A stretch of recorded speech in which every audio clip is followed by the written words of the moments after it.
While NATO is deploying missiles and fighter jets to protect Poland from Russian drones, another leader in Africa is doing something eerily similar. Yet the world's reaction couldn't be more different. Ibrahim Traoré, the young president of Burkina Faso, is fortifying his borders against an insurgent threat in the Sahel, but instead of applause, he faces condemnation. Why is there such a stark difference in how the world reacts to border defense in Europe versus Africa? The truth behind this double standard will make you rethink everything you know about power, security, and the politics of defense. Subscribe now to This is Africa's Voice. Every click, every view helps us grow stronger together. This is your community. In the heart of Europe, NATO has deployed radars, missiles, and fighter jets to shield Poland from a growing threat: Russian drones. The urgency is palpable, with European leaders moving quickly to secure their borders from the possibility of a full-scale attack. The image is striking. Poland, a country on the front lines of a new geopolitical struggle, suddenly thrust into the spotlight. NATO's response is swift, coordinated, and resolute. The entire continent is on edge, ready to defend against the looming threat from the east. Meanwhile, thousands of miles away, in the Sahel region of West Africa, Ibrahim Traoré is doing something remarkably similar. But while Poland is applauded for its defense measures, the situation in Burkina Faso is starkly different. As insurgents push into the northern and eastern regions of the country, Traoré, the young military leader of Burkina Faso, is fortifying the nation's borders. He orders troops to the front lines, builds military outposts, and deploys surveillance drones. And yet, instead of praise and support, Traoré faces warnings from the international community. Western diplomats have criticized his actions, accusing him of escalating tensions in the region. The media portrays him as a threat, labeling his defense measures as militarization. This is not just a story about two leaders responding to similar threats. It is a story about the double standards that exist when it comes to defense and survival. NATO's actions in Poland are celebrated as a necessary response to a growing external threat, a display of unity and strength. But when Traoré fortifies the borders of Burkina Faso in the face of similar dangers, his actions are seen as aggressive, his sovereignty questioned. So, why the difference in response? The paradox lies in the geography of the situation. Europe's defense of its borders is seen through the lens of solidarity and collective security. Poland, a NATO member, is entitled to the protection of the alliance, and the West rallies around it, with NATO forces mobilizing to defend its territory. This collective effort, based on the shared interests of Western nations, is viewed as a legitimate response to a clear and present danger. On the other hand, when Burkina Faso, a country in West Africa, takes similar measures to protect its citizens and territorial integrity, the world's reaction is far less sympathetic. Traoré's orders to defend the country's borders are met with suspicion, as if the very act of defending one's nation is somehow inappropriate or even provocative. The question arises, why is it that when a European nation defends its borders, it is seen as a rightful response, but when an African nation does the same, it is viewed as destabilizing? This double standard is not just about politics or geopolitics, it's about the fundamental human right to defend one's home, family, and land. When Poland reacts to drones entering its airspace, the West backs Poland's right to defend itself. Yet when Burkina Faso's government takes similar steps, it is met with criticisms of overreach and military escalation. But there is an important truth here. Defense is not aggression. It is a basic human instinct to protect oneself when faced with a threat. The people of Poland, like the people of Burkina Faso, have the right to feel secure in their homes. They should be able to go about their daily lives without the fear of invasion or violence. For Poland, NATO's shield provides that sense of security. For Burkina Faso, the country must build its own defenses, not only against external insurgents, but also against the risks of being left behind by the international community. In Poland, NATO's military presence is a symbol of strength and unity. But in Burkina Faso, the military presence of Traoré's forces, patrolling the borders, securing villages, and establishing outposts, becomes a symbol of fear and distrust. The villagers in Burkina Faso, much like the people of Poland, want safety. They want to be able to send their children to school without fear of insurgent attacks, to farm their land without the threat of violence, and to live without the constant worry that their borders could be breached. The double standards are painfully clear. When the West defends its borders, it is hailed as a necessary and rightful act. But when an African nation does the same, the world's reaction is one of skepticism and condemnation. As the story unfolds, the question remains: why should the people of Burkina Faso be denied the right to defend themselves in the same way that Poland and other NATO members are? Is their security any less important? Are their borders any less worthy of protection? The same instinct to survive that drives Poland to secure its borders also drives Burkina Faso to do the same. The people of both nations deserve the right to feel safe, to protect their homes, and to defend their future. The question remains, why does geography decide legitimacy? Why is the instinct to defend one's land viewed so differently depending on where you live? As the story of defense and sovereignty unfolds, the reactions to these actions from both Poland and Burkina Faso paint a vivid contrast. In Europe, the response is swift and unified. Poland, under threat from Russian drones, is met with a chorus of approval. NATO, the transatlantic alliance, moves in quickly to provide military aid, deploying sophisticated technologies such as radars, missiles, and fighter jets. European nations rally together, proud of their collective strength and determination. It's a defense rooted in solidarity, an undeniable assertion that the safety of one is the safety of all. However, thousands of miles away, in the dusty streets of Ouagadougou and the villages of northern Burkina Faso, the situation is far from the same. When Ibrahim Traoré orders his military to fortify Burkina Faso's borders, the international community reacts not with support, but with suspicion. Western diplomats and media outlets frame his actions as destabilizing, accusing him of militarizing the region. Instead of applauding his efforts to protect his country, the world warns of the risks of further escalation, claiming his defense strategy could invite more conflict. How can two acts of self-defense, one in Europe, the other in Africa, be so differently perceived? The root of this contradiction lies in the political and historical context surrounding each action. For Poland, NATO's involvement is seen as part of a long-standing alliance, a defense agreement that many in the West view as both necessary and justified. The perception of NATO as a collective force of peace and protection is ingrained in the minds of Europeans and Americans.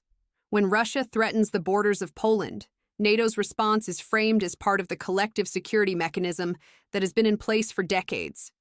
The idea that Poland, and by extension Europe, must defend itself from external threats is accepted as a given.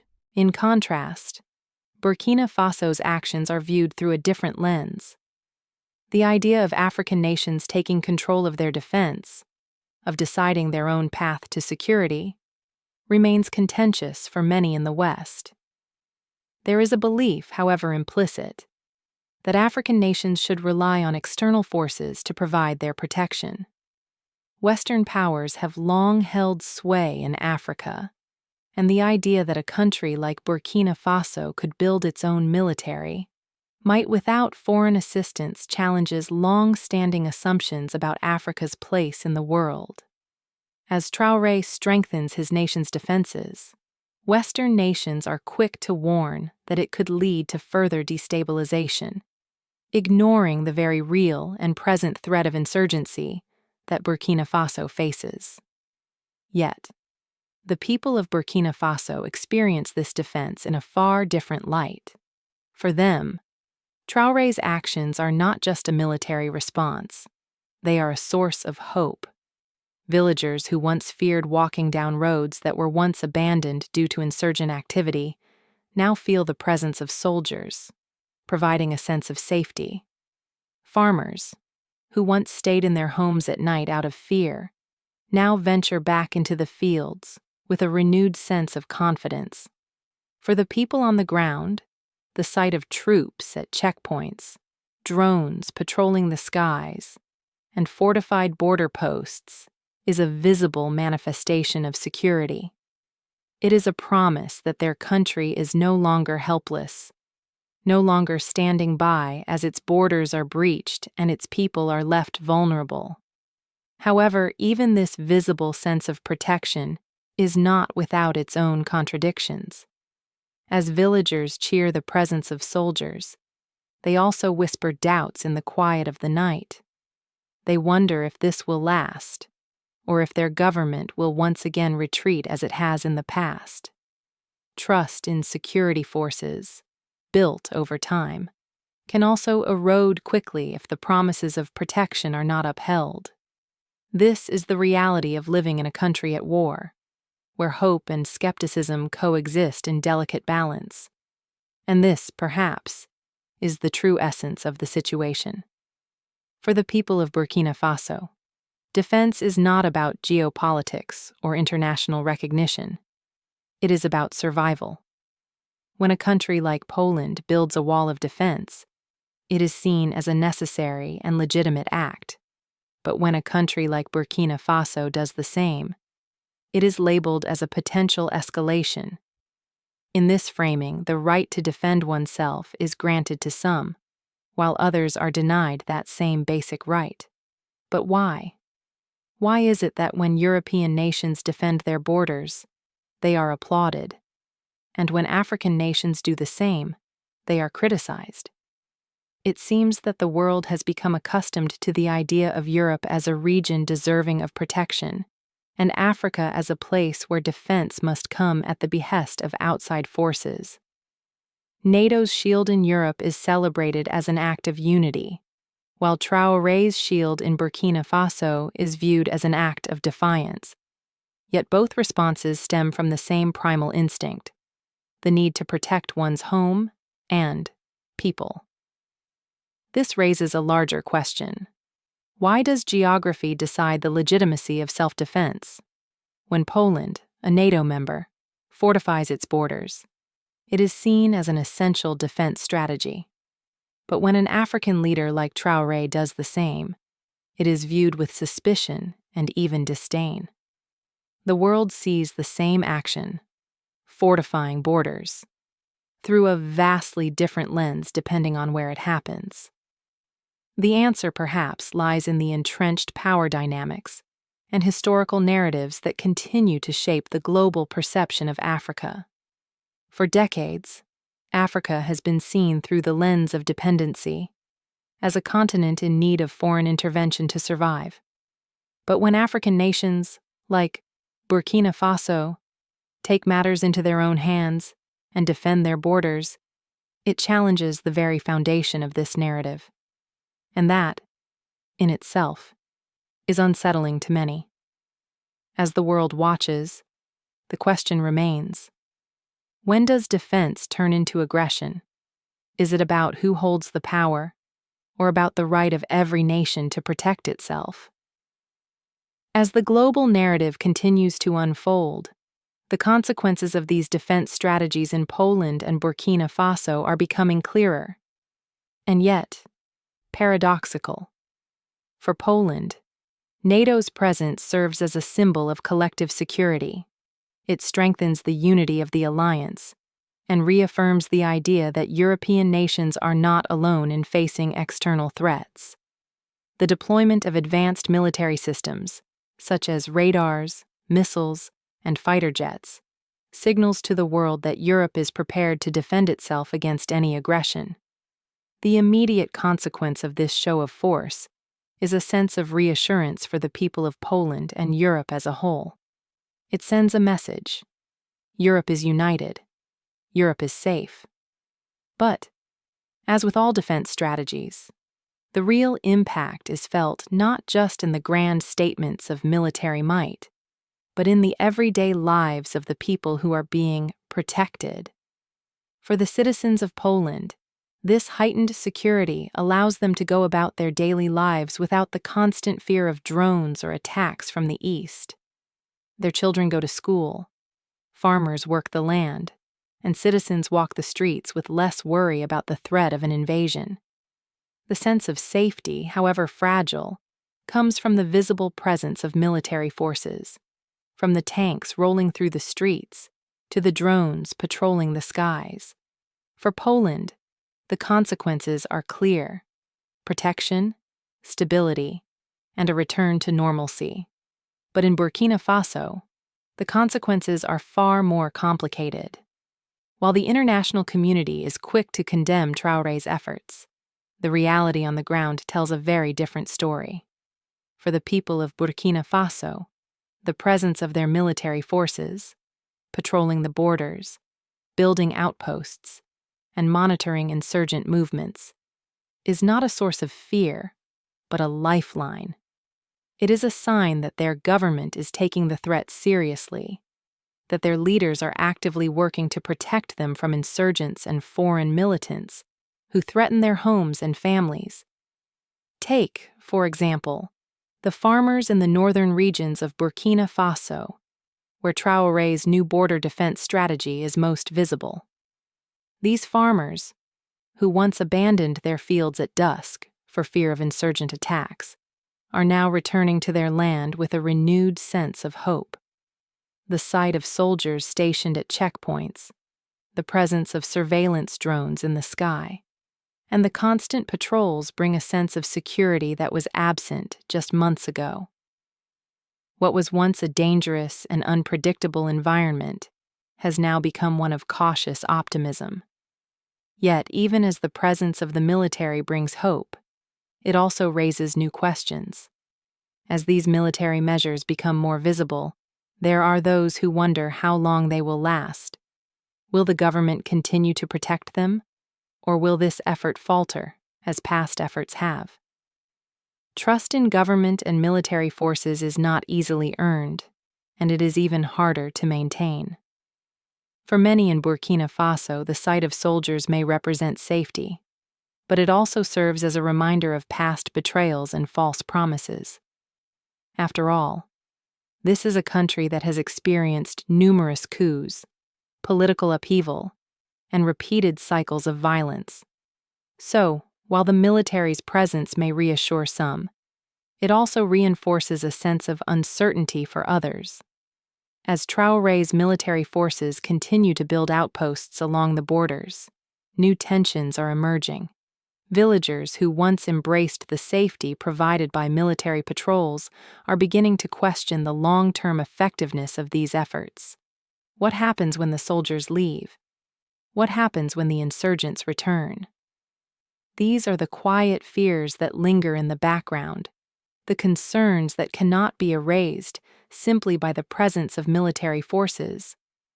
The people of Burkina Faso are caught in the delicate balance between hope and skepticism, between the desire for security and the fear that their fragile peace may be temporary.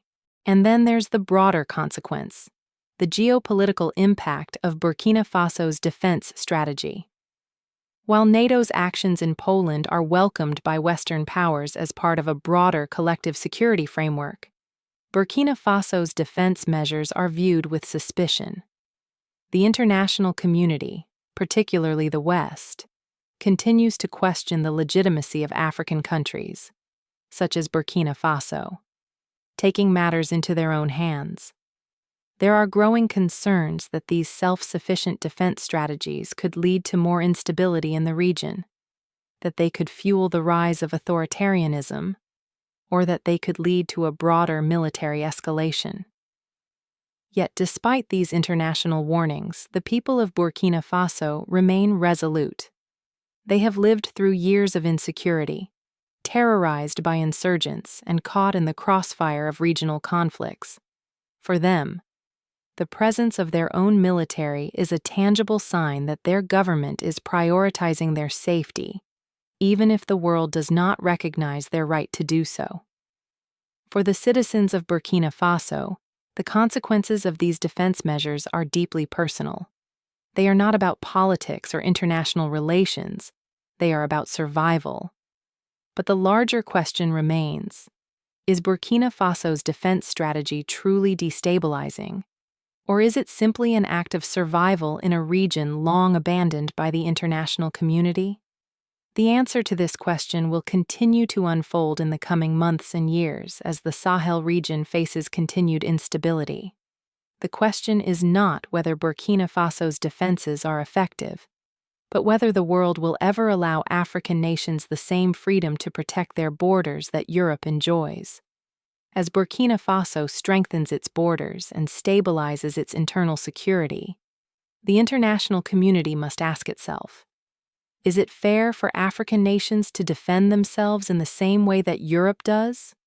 Or is there a deeper bias at play? The global reaction to Burkina Faso's growing military presence and border fortifications can't be separated from broader perceptions of Africa's role in international security. The US and Western powers have long viewed Africa through a lens of humanitarian need and dependency, often positioning the continent as a place where peace and stability must be secured through external intervention. This perspective creates a complex dynamic. While Western powers are quick to offer military aid to nations like Poland, whose defenses are seen as aligned with Western interests, the same help is not often extended to African nations who choose to take control of their own security. When the US and NATO push to protect Poland's borders, the action is framed as an essential response to the Russian threat, a global obligation to defend European soil from an unpredictable adversary. Poland's alliance with NATO provides it with the backing of some of the most powerful nations in the world, and the security of its borders is deemed a collective responsibility. It is a defense strategy underpinned by decades of diplomacy, shared interests, and an established global order that supports NATO's military presence in Europe.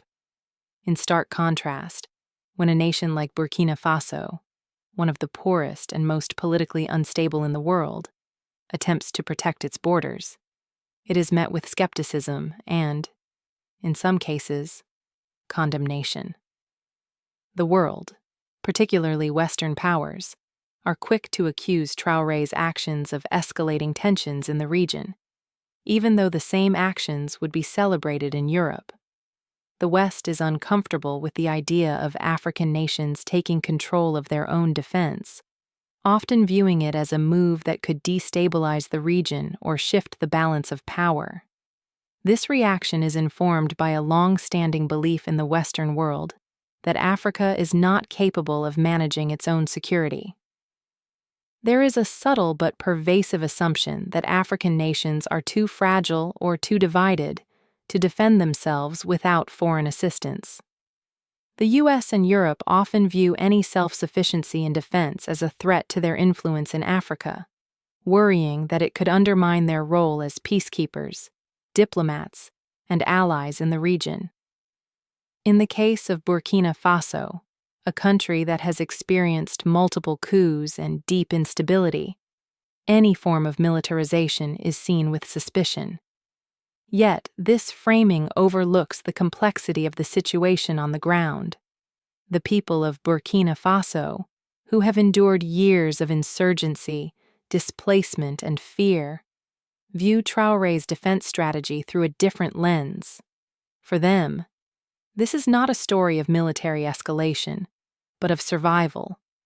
The presence of soldiers at the borders, the construction of outposts, and the use of drones are all seen as signs of hope.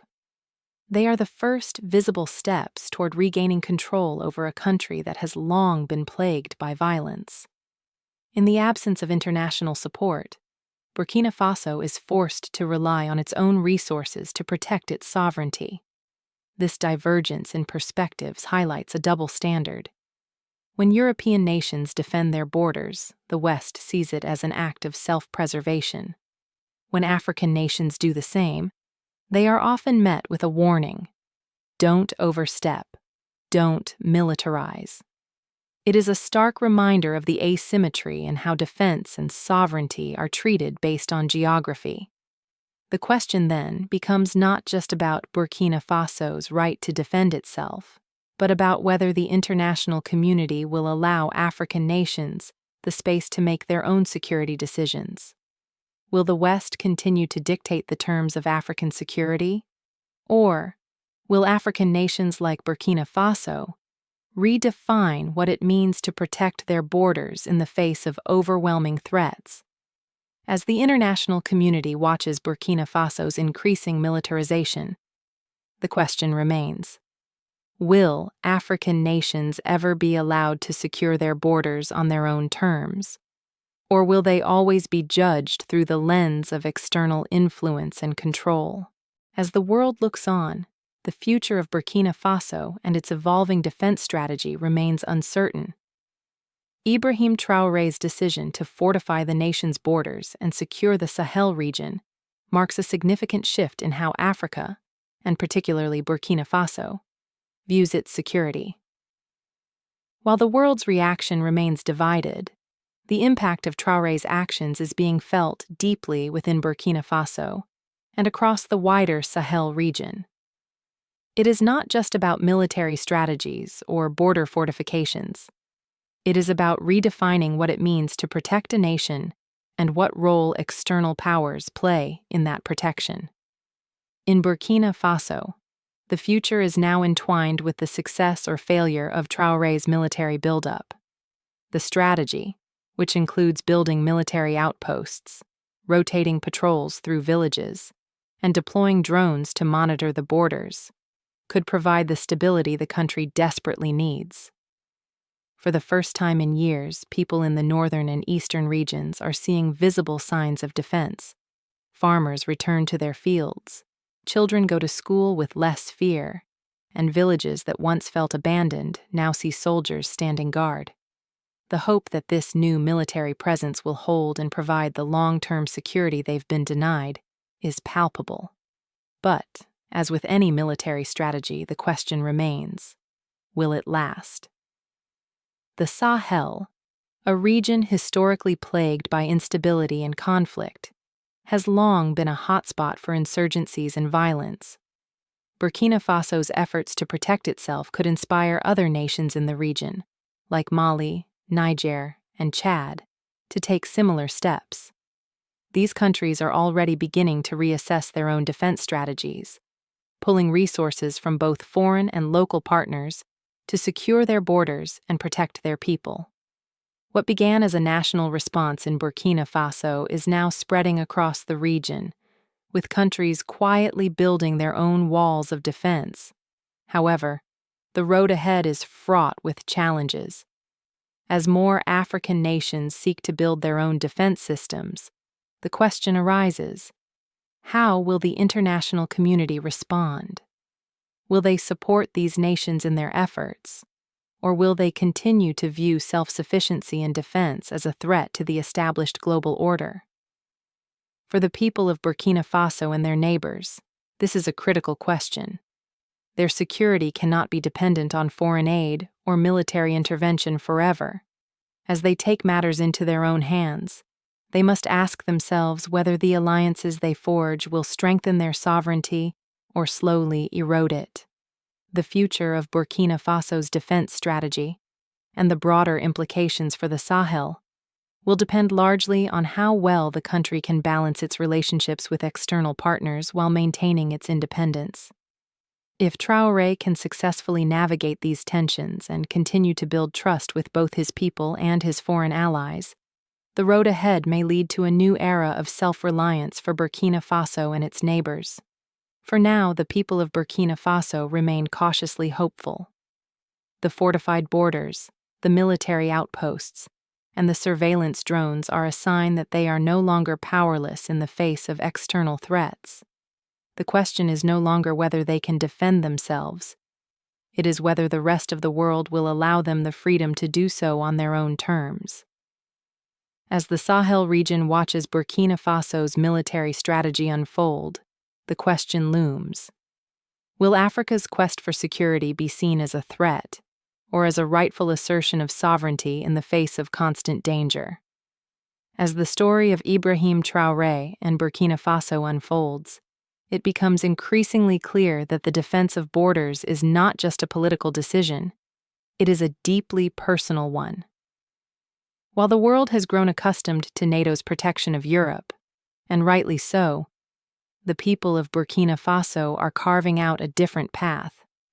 In the face of escalating violence and insurgency, the fortification of Burkina Faso's borders is not an act of aggression, but an act of survival.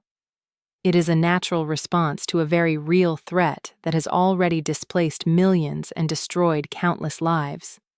The people of Burkina Faso, like the citizens of Poland, want to feel safe. They want to go about their daily lives without the constant fear of insurgent attacks or foreign militants crossing their borders. They want their children to go to school, their farmers to return to the fields, and their communities to thrive.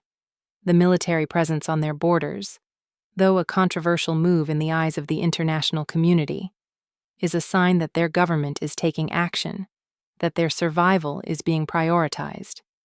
But beyond the military strategy, there is a larger question that we must confront.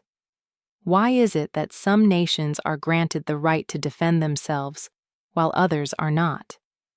Why is it that when NATO moves to protect Poland, it is seen as a legitimate act of defense, but when Burkina Faso does the same, it is labeled as a threat?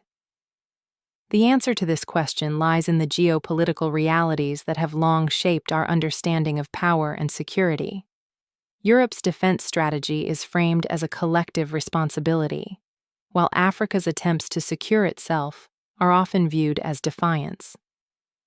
The truth, however, is that defense is not about who has the most power or influence. It is about the fundamental human instinct to protect one's home, family, and future. Whether it's in Europe or Africa, the right to defend one's borders should not be a matter of geography. It should be a matter of survival. As the world continues to watch, the question remains: will African nations be allowed to defend their borders in the same way that Europe and other parts of the world do? Will the international community accept that self-defense is a universal right, regardless of where you are? Or will Africa's sovereignty continue to be judged through a double standard? The answers to these questions will shape the future of Burkina Faso, the Sahel region, and perhaps the broader continent. But for now, the people of Burkina Faso will continue to rebuild, fortify, and protect what is theirs. And in doing so, they are sending a message to the world. We will stand, we will defend, and we will rebuild. If this story resonated with you, don't forget to like, share, and subscribe. Your support helps this conversation grow stronger. And tell us in the comments, where are you watching from? What does real security mean in your life? Your voice matters in this dialogue. Stay tuned because the next chapter is already unfolding.